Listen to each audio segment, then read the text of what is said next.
Let's compare and contrast the quadratic equations, quadratic inequalities, and quadratic functions. Now, let's begin with the similarities of these three. Now, this tree is a quadratic, which means it is a second degree polynomials, or the highest exponent is 2, which means a is not equal to 0. When it comes to the forms of these three, the quadratic equations has a standard form ax squared plus bx plus c is equal to 0, while the quadratic functions is f of x is equal to ax squared plus bx plus c. Now, this f of x is just equal to y, yung y sa Cartesian plane. Kaya sometimes yung quadratic functions is written in the form y is equal to ax squared plus bx plus c. Now, quadratic inequalities, from the word inequality, it uses inequality symbols. So, ano nga ba yung mga inequality symbols? So, first, we have the not equal, the greater than, less than, greater than or equal to, and less than or equal to. So, the quadratic inequalities can be written in a form ax squared plus bx plus c is not equal to 0, or ax squared plus bx plus c is greater than 0, or ax squared plus bx plus c is less than 0, or ax squared plus bx plus c is greater than or equal to 0,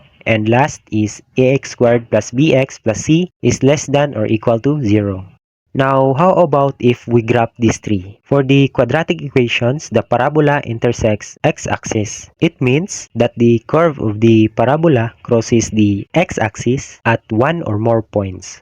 The quadratic inequalities, the parabola has a shaded regions. So, malalaman mo talaga if it is a quadratic inequalities is kung mayroon siyang mga shaded regions, just like this. While the quadratic function, the parabola representing the quadratic function. So, when we say a function, it means si x is hindi umuulit. So, therefore, si parabola is facing upward and downward only.